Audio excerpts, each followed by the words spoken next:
The translator chip in my skull fired warning signals as I processed what the human child had just done. She had thrown a rock at me. A diplomatic envoy of the Calthrine Empire. Ambassador Vex Thor. Should we initiate defensive protocols? My security officer, Rin, hissed through her mandibles, her 3 eyes narrowing at the small human standing 50 meters away. Negative, I replied, though every instinct screamed otherwise. We're here to assess Earth's potential for Galactic Council membership, remember? Vaporizing their offspring would complicate negotiations. The child, no taller than my lower thorax, stood defiantly near what the humans called a farmhouse. Her brown hair whipped in the wind as she bent down to collect another projectile. Behind her, dozens of strange creatures roamed the property. I'd reviewed the briefing files during our approach, but nothing prepared me for the sheer chaos of this planet's biodiversity. They call this location a sanctuary, Rin muttered, checking her datapad. For creatures the dominant species deems endangered or orphaned. Fascinating. And utterly ridiculous, I observed, adjusting my environmental suit. Most civilized worlds simply upload consciousness patterns to preservation matrices, but humans insist on physical custodianship. The child shouted something in her primitive language. My translator parsed it. Stay away from the animals, space freak. Space freak. Delightful. I'd negotiated trade agreements with 17 species, prevented 2 wars, and received the Medallion of Stellar Diplomacy. Yet here I stood, being verbally assaulted by something that barely reached my waist. Perhaps we should return to the ship, Rin suggested. This particular human settlement was obviously a navigational error. The coordinates indicated we'd meet with their planetary representatives, not hostile juveniles. No. I straightened my posture, all 4 arms spreading in what our xenopsychology manual labeled a non-threatening gesture. We'll proceed. I refuse to let one small human derail our mission. Besides, the gravitational readings indicate something unusual about this location. The density of life forms is statistically improbable. We advanced slowly. The child's eyes widened, but she didn't retreat. Brave or stupid. With humans, I'd learned those qualities often overlapped. Then I saw it. A creature, low to the ground, waddling from behind a wooden structure. Black and white patterned fur, stocky build, claws that looked absurdly large for its body. It moved with the casual confidence of something that had never encountered a predator it couldn't handle. What is that? Rin whispered, her combat training evident in how quickly her hand moved toward her plasma sidearm. I consulted my datapad, scanning through Earth's biological database. According to the files, a honey badger. Scientific name, Mellivora capensis. Native to Africa, though this is North America, so another example of human illogic regarding species placement. Classified as... I paused, reading the entry twice, to ensure my translator wasn't malfunctioning. Classified as what? Ambassador? Classified as tough as hell, I read aloud. That's the actual scientific notation in their database. Not highly resilient or robust physiology. Just tough as hell. The creature, this honey badger, had noticed us. It stopped waddling and sat back on its haunches, regarding us with dark eyes that held absolutely zero fear. If anything, it looked annoyed that we existed. It's so small, Rin observed. Perhaps 15 kilograms? 20 at most? Yes, small, clearly harmless. I should have recognized the universe's sense of irony in that moment. The child moved then, positioning herself between us and the honey badger. Her small hand spread wide, protective. Don't you dare touch Bruno. I'm warning you, alien jerks. He's recovering from a snare trap some idiot hunter left out. Bruno. The apex predator had a name. Of course it did. We mean no harm to the creature, I announced, my translator projecting the words in what I hoped was a soothing human dialect. We're merely conducting preliminary observations for potential diplomatic relations between Earth and the Galactic Council. I don't care if you're here to sell space cookies, the child shot back. This is private property, and these animals are under protection. My mom runs this sanctuary, and she's going to be back any minute with the sheriff. Sheriff? Local enforcement authority. This was escalating in precisely the wrong direction. Listen, small human. I tried again, taking one step forward. We registered our landing with your planetary defense network. We have authorization to conduct surface surveys. We're not here to harm anything. Then why? She pointed at Rin. Is your friend holding a gun? Rin's hand had indeed drifted to her sidearm. She quickly removed it, spreading her arms in what probably looked like a threat display to human eyes. Standard protocol, I explained. We're on an unclassified world. Surely you understand the need for precautions? Yeah. Well, your precautions are freaking out the animals. She wasn't wrong. I could hear strange calls coming from various enclosures. Things hooted, screeched, and bellowed in a symphony of biological alarm. One creature, which looked like a genetic experiment gone horribly wrong, part bear and part nightmare, stood on its hind legs near a fence, watching us with disturbing intensity. What is that abomination? Rin breathed. Grizzly bear. Ursus arctos, horribilis. I paused. The species name literally means horrible bear. Human taxonomy has a concerning sense of honesty.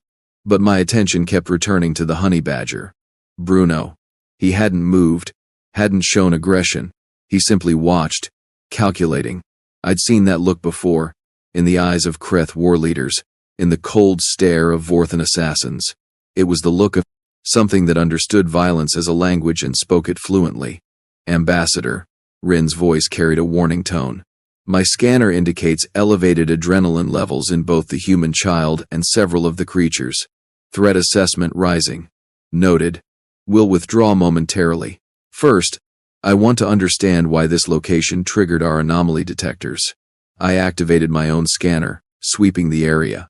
The readings came back immediately, and I felt my circulatory system spike with confusion. That's impossible. What is? The concentration of what humans call predator species in this small area. According to our ecological models, this density should create constant territorial conflict. Yet the readings show cooperation, coexistence. It violates every principle of resource competition theory. The child smiled then, a strange expression that showed her teeth. On her face, it looked friendly. That's because Mom taught them better. Animals aren't dumb like people think. They understand when someone's helping them. Helping them, I repeated. You rescue creatures that your own species has endangered, rehabilitate them, and release them back into environments that your species continues to damage. The logical inconsistency is staggering, says the guy who traveled across space to stick his nose in our business. Touché, small human, touché. I decided to try a different approach. I am Ambassador Vex Thor of the Calthrine Empire.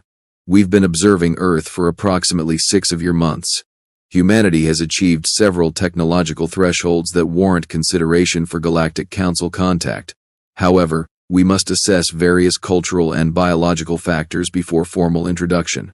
So, you're like space cops checking if we're cool enough to hang out. A crude but essentially accurate summary. And you thought showing up at a wildlife sanctuary was a good idea? Our navigation system selected a location with high biodiversity and low human population density. We miscalculated the presence of a guardian. The child's expression softened slightly. I'm Mira, and you're standing on the only piece of land my mom owns. So yeah, you miscalculated big time. Mira, a name. We were progressing. Mira, would it be possible to speak with your mother? We'd like to understand more about this sanctuary, and perhaps correct our initial misunderstanding. She considered this, glancing back at Bruno. The honey badger had started grooming himself, apparently having decided we weren't worth the effort of active hostility. Yet, Mom won't be back for an hour. She's in town getting supplies, but I guess you can wait if you promise not to mess with the animals. Agreed. We'll maintain our current position and observe from a distance. Fine. But if Bruno decides he doesn't like you, I'm not stopping him. That's his choice. An interesting philosophy. Granting autonomous decision-making to a creature most species would classify as non-sapient. Though after reviewing Bruno's species file, I was beginning to question that classification. Honey badgers, the database explained, possessed several remarkable qualities. Resistance to venom that would kill creatures 10 times their size, skin so tough that predator teeth couldn't penetrate it, fearlessness bordering on suicidal when defending territory or food, and perhaps most disturbing, a documented intelligence that allowed them to solve complex problems and use tools. One account described a honey badger escaping from a zoo enclosure repeatedly, using rocks, rakes, and even a pile of mud to climb walls. Another told of a badger that learned to unlock gates by watching its keepers. They were escape artists, survivors, and according to one researcher's exasperated note, pretty much unkillable through conventional means. Rin, I want full environmental scans. Document everything. If humanity receives council approval, we'll need to categorize their fauna for the interstellar database. Yes, Ambassador. Though I'm recommending we log this entire species as hazardous. Which species? The humans or the honey badger? Both, sir.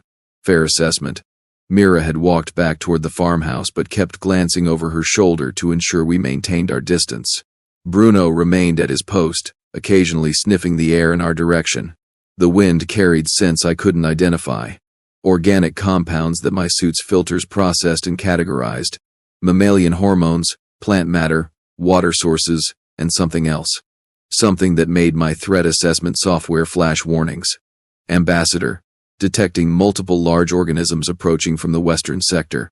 I turned. 3 more creatures emerged from behind the barn structure. Large, powerful bodies covered in spotted fur. Faces that held the same calculating intelligence I'd seen in Bruno's eyes. Hyenas, I identified, though my voice carried less certainty than before. Krakuta, pack hunters native to Africa. Known for cooperative hunting strategies and bone-crushing jaw strength. Why are they here? I believe we're about to find out. The hyenas moved in formation, not attacking but clearly assessing. They communicated through sounds my translator couldn't parse properly. A mixture of whoops and giggles that should have sounded comical but somehow conveyed menace. Mira noticed and shouted, Sally. Madge, it's okay, they're not staying long. The hyenas, apparently named like domestic pets, paused. The largest, presumably Sally, cocked her head and made a sound that my translator rendered as laughter. But nothing about this was funny. This is remarkable, I admitted, recording everything. Interspecies communication between human and predator. The implications for understanding consciousness development are, Ambassador, behind us. I spun. More creatures had appeared. A massive bird perched on the fence, wings spread wide enough to cast shadows. An eagle, my scanner identified. Then something that looked like a very large cat with spots. Then wolves. Actual wolves, which my briefing had assured me were rare on modern Earth. We were surrounded. Rin, do not draw your weapon. Do not make sudden movements. Ambassador, I must protest. This situation has evolved beyond acceptable risk parameters. Noted. Protest logged. Now be very, very still. Mira walked back toward us, passing between the animals without fear. They made way for her. These creatures that could easily overpower a human child. She stopped a few meters away and crossed her arms. See, here's the thing about Mom's sanctuary. These animals, they know who's safe and who's not. And right now, they're not sure about you. We mean no harm, I repeated, though my confidence wavered as a massive snake, easily 6 meters long, slithered past my foot. Yeah, you keep saying that, but Bruno doesn't believe you. And when Bruno doesn't trust someone, neither do the others. I looked at the honey badger again. He'd stopped grooming and was watching me with an intensity that transcended species barriers. His muscles tensed slightly, a micro-movement that my scanner flagged as pre-attack posture. Mira, please. We genuinely came in peace. Our species has contacted hundreds of civilizations. This is standard protocol. Maybe your protocol needs work. A fair point. Perhaps showing up unannounced at a sanctuary for creatures traumatized by human activity wasn't our finest diplomatic moment. Then Bruno moved. Not toward us. Toward Mira. He walked up beside her, positioning himself slightly in front, and made a sound. Low, rumbling, emanating from deep in his chest. My translator caught fragments. Territory. Threat. Warning. It's okay, buddy, Mira said softly, reaching down to rest her hand on his head. They're leaving soon. Right? She looked at me pointedly. Yes. We'll depart immediately, and schedule a proper meeting with the appropriate authorities. Good call. But as I turned to signal Rin to activate our transport beacon, something crashed through the underbrush behind the farmhouse. Something big, fast, and angry. A human male burst into view, holding what I recognized as a firearm, not sophisticated by galactic standards, but more than capable of damaging my suit. Mira, get away from them. He aimed the weapon at me. I don't know what you aliens want, but you picked the wrong property to land on. Oh, excellent. The situation had officially become a diplomatic incident. Wait. I raised all 4 arms. We have authorization. Contact your planetary defense network. They cleared our landing. I don't care if the president cleared your landing. That's my daughter. And you're trespassing. The father. Of course. Humans and their protective instincts toward offspring. I'd read about this tendency but never experienced it directed at me. Dad, it's okay. They were just leaving. Not fast enough. He cocked the weapon, a mechanical sound that translated perfectly across species barriers. Rin's hand moved toward her sidearm again.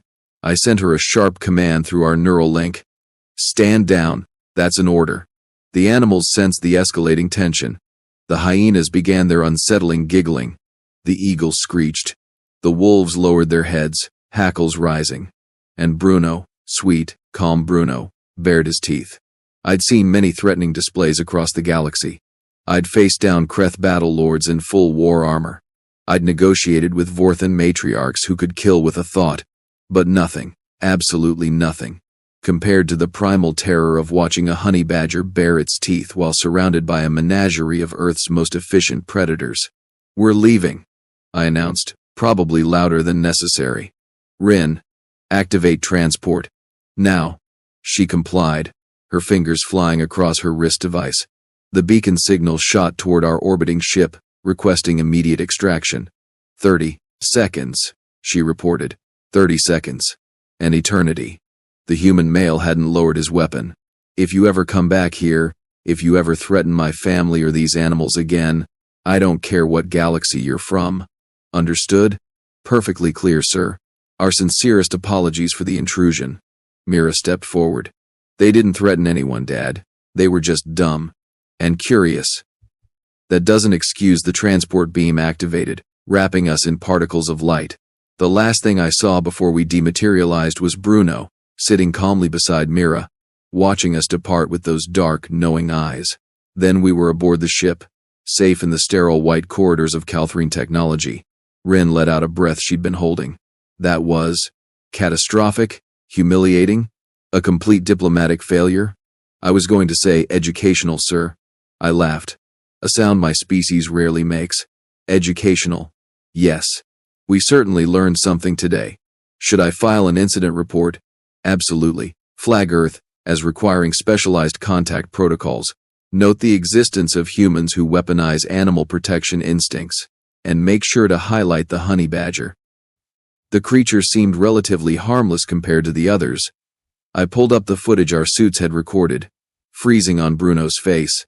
That creature, Rin, represents everything we need to understand about Earth. Small by galactic standards, no advanced technology, vulnerable to environmental changes, yet utterly unwilling to back down when protecting its territory or companions. You're saying it's a metaphor for humanity? I'm saying humanity shares its planet with creatures that embody the same stubborn resilience that allowed them to develop nuclear weapons before achieving world peace, reach space while still battling poverty, and create sanctuaries for endangered species, while simultaneously endangering them. I turned toward the observation deck, looking down at the blue planet rotating, slowly beneath us. Their contradictions wrapped in determination, Rin, and if we're going to bring them into the Galactic Council, we need to understand that completely. So what's our next move? We schedule a proper meeting. With adults. At a government facility. Nowhere near wildlife sanctuaries, children, or anything named Bruno. Understood, Ambassador. But as I stood there, watching Earth spin peacefully in the void, I couldn't shake the feeling that our real education hadn't started yet. We'd encountered one child, one sanctuary, one honey badger. Earth held billions of humans and countless more creatures, each with their own stories, their own stubborn refusal to follow the galaxy's expectations. This was going to be interesting. Very, very interesting. And probably dangerous. But mostly interesting. 3 weeks passed before we attempted contact again. 3 weeks of reviewing protocols, studying human psychology, and trying to explain to the Galactic Council why our initial survey resulted in footage of me retreating from a 15-kilogram mammal. The Council is questioning your competence. My superior, High Coordinator Thelmas, informed me via subspace communication. His image flickered in my quarters, his disappointment evident across 7 light years. You were chosen for this assignment because of your perfect record. Now I'm reviewing reports about armed humans and aggressive fauna. With respect, Coordinator, those reports don't capture the complexity of, I don't need complexity, Vex Thor. I need results. Earth either qualifies for Council contact or it doesn't. Make your assessment and move forward. The transmission ended before I could respond. Wonderful. My career hung in balance because a honey badger had trust issues. Rin entered my quarters without knocking, holding a data pad. We've received approval for a formal meeting.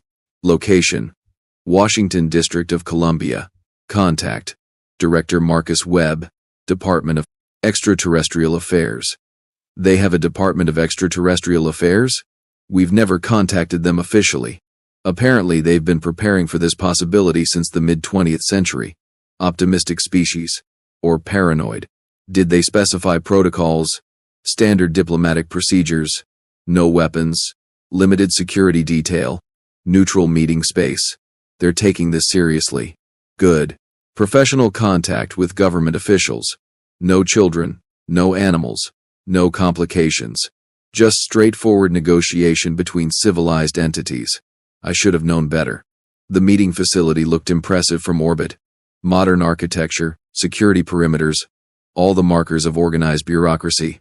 We transported down to a designated landing zone where human officials waited in formal attire. Director Webb approached as we materialized. Tall, gray-haired, carrying himself with military precision. Ambassador Vex Thor. Welcome to Earth. I apologize that your first visit was complicated. You're aware of the sanctuary incident? Sir, we're aware of everything. We've been tracking your ship since it entered our solar system. The sanctuary visit raised concerns, but Miss Colton assured us it was a misunderstanding. Miss Colton, Mira's mother. Of course, they'd contacted her. Director Webb, I assure you our intentions are entirely peaceful. We seek only to assess humanity's readiness for broader galactic contact. Understood. Shall we proceed inside? We've prepared a comprehensive presentation on human civilization, achievements, and candidacy arguments for council membership. Professional, organized. This was more like it. The conference room contained approximately 20 humans, all dressed formally, all projecting competence and preparation. They'd assembled displays, data charts, historical records, impressive for a species that only confirmed extraterrestrial intelligence 3 weeks ago. We'll begin with our technological progress. Webb started, activating a holographic display. As you can see, we've achieved fusion power, quantum computing, and preliminary faster-than-light theory. Our medical advances include genetic therapy, cybernetic integration, and life extension procedures. We've established permanent settlements on our moon and Mars, with plans for Director Webb. I interrupted gently. These achievements are commendable, but the Council evaluates more than technology. We assess cultural stability, ecological responsibility, conflict resolution capabilities, and philosophical maturity. Of course, we've prepared documentation addressing those factors as well. The presentation continued for 2 hours. Humanity laid out their case methodically. Declining warfare statistics, environmental restoration projects, international cooperation frameworks, artistic achievements, philosophical traditions. They'd done their homework. But something felt hollow. Rehearsed, like they were performing civilization rather than demonstrating it.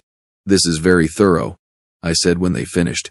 However, I have questions that extend beyond prepared materials. Webb nodded. Ask anything. Your species is simultaneously developing interstellar capabilities, while approximately 1/10 of your population lacks adequate nutrition. How do you reconcile this discrepancy? Silence. Glances exchanged between officials. We're working on global equity initiatives, someone finally answered. Progress takes time. You've had time. Your species has existed in its current form for roughly 300,000 years. You've had organized civilization for 10,000. Yet basic resource distribution remains unsolved. Ambassador, No civilization is perfect. I'm not asking for perfection. I'm asking for consistency between stated values and actual behavior. More uncomfortable silence. I pressed forward. You dedicate substantial resources to preserving endangered species while simultaneously destroying their habitats. You proclaim universal human rights while maintaining economic systems that create dramatic inequality. You develop weapons capable of planetary destruction while claiming to value peace. Which version of humanity should the Council recognize? Webb's expression hardened.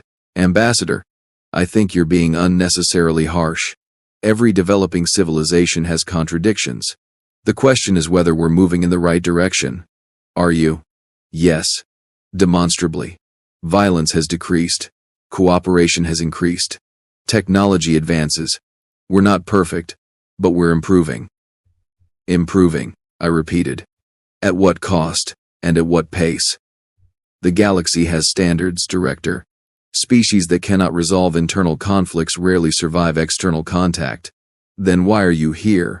Another official spoke up, younger, female, frustration evident in her voice. If you've already decided we're not worthy, why go through this performance? Valid question. Why was I here? After 3 weeks of analysis, after reviewing everything humanity had achieved and failed to achieve, what verdict had I reached?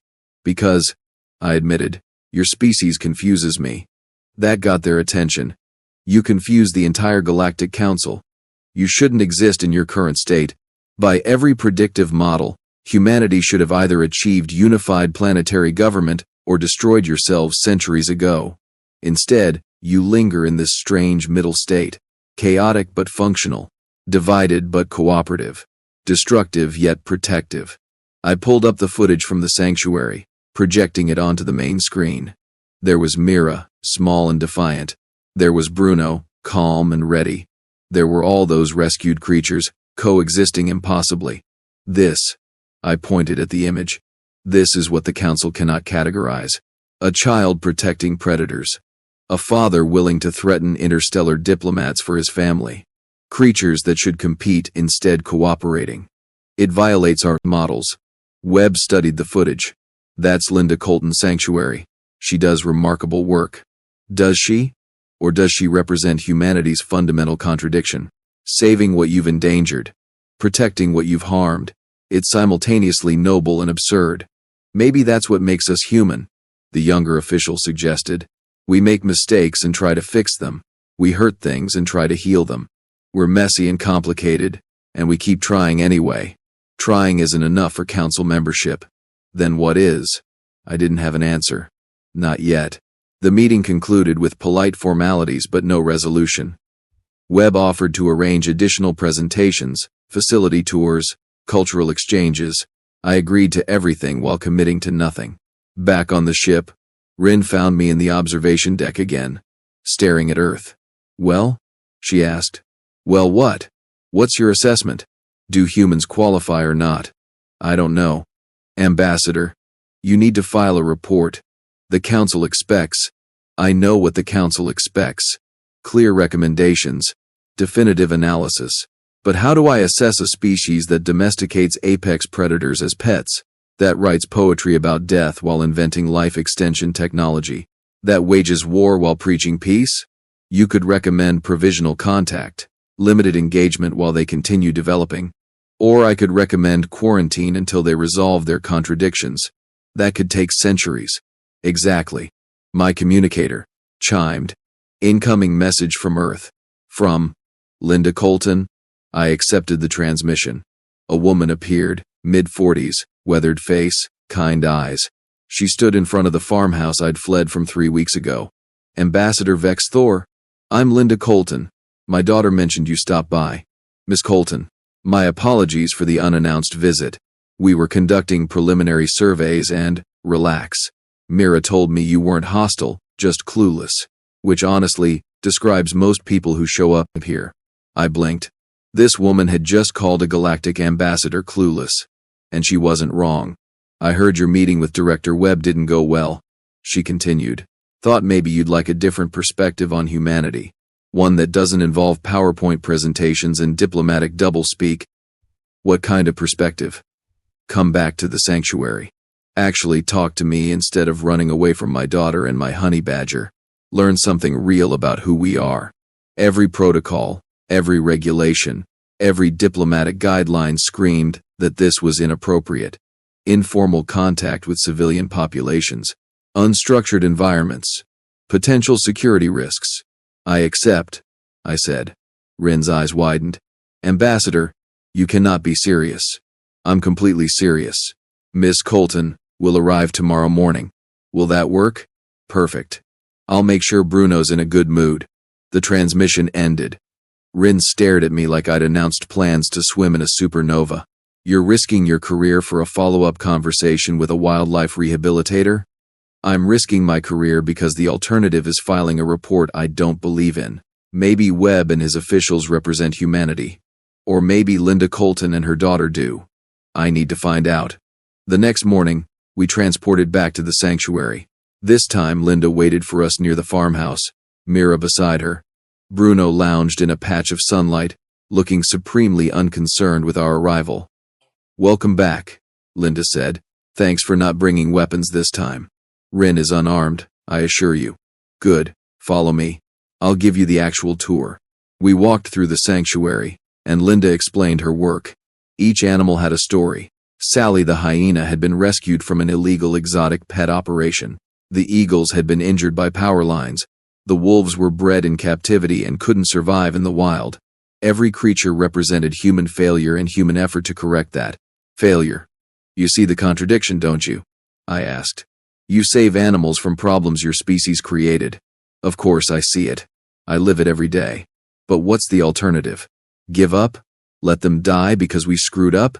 A more advanced species would prevent the problems initially. Sure. And when you figure out how to make an entire species perfect, let me know. Meanwhile, I'll keep fixing what I can. We stopped at Bruno's enclosure. He'd followed us, waddling along with curious interest.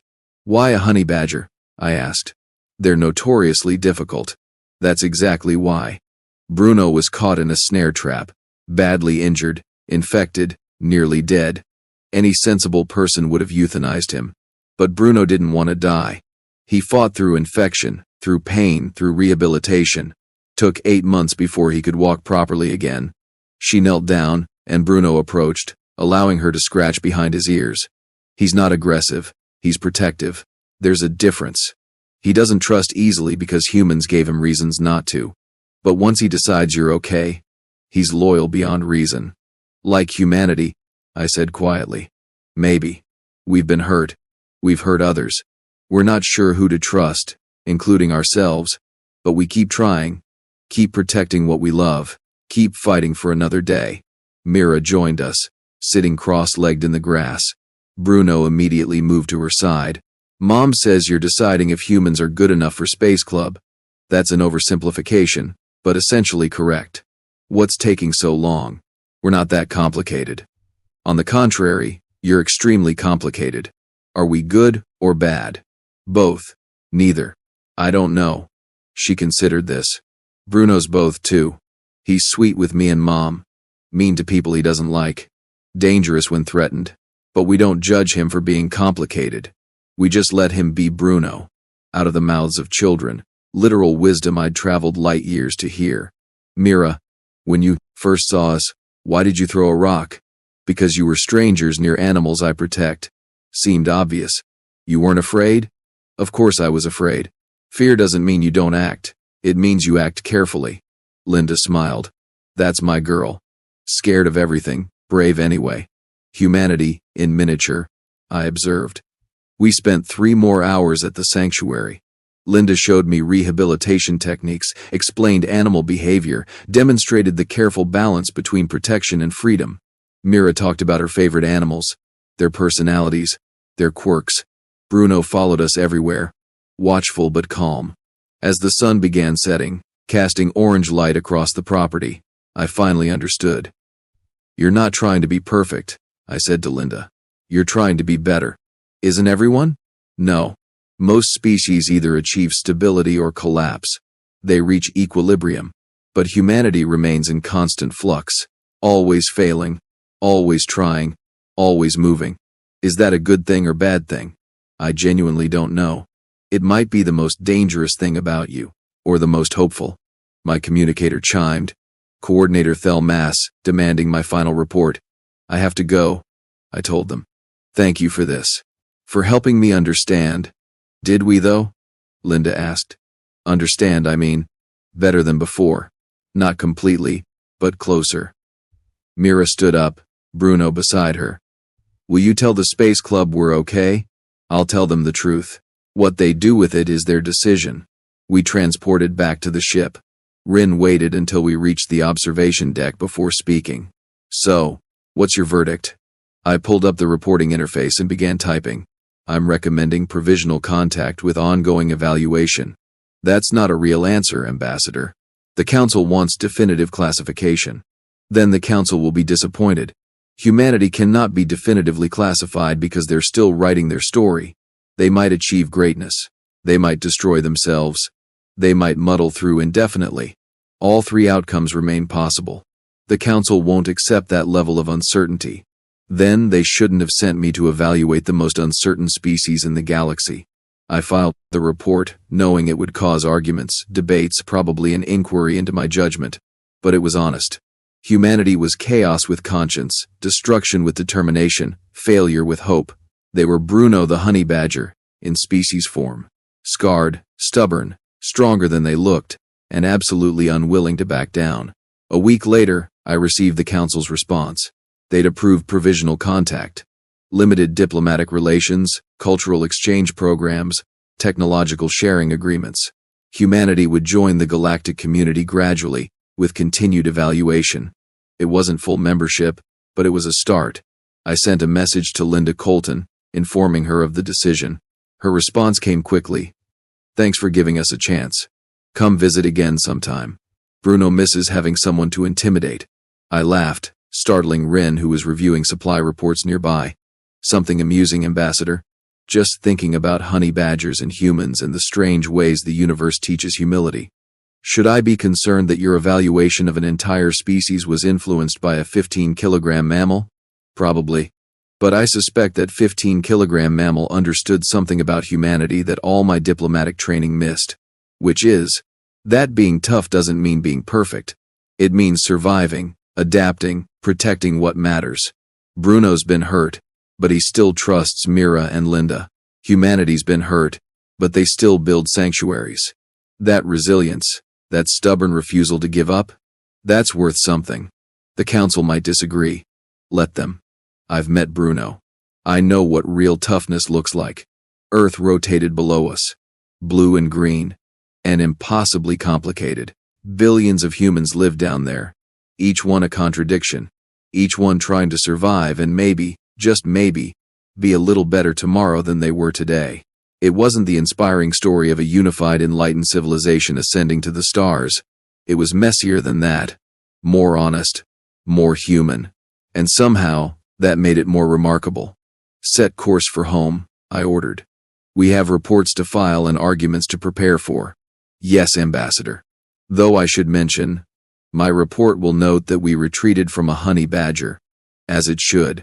Never underestimate Earth's fauna, or their children, or their stubborn refusal to be anything other than exactly what they are. That applies to the humans as well, especially the humans.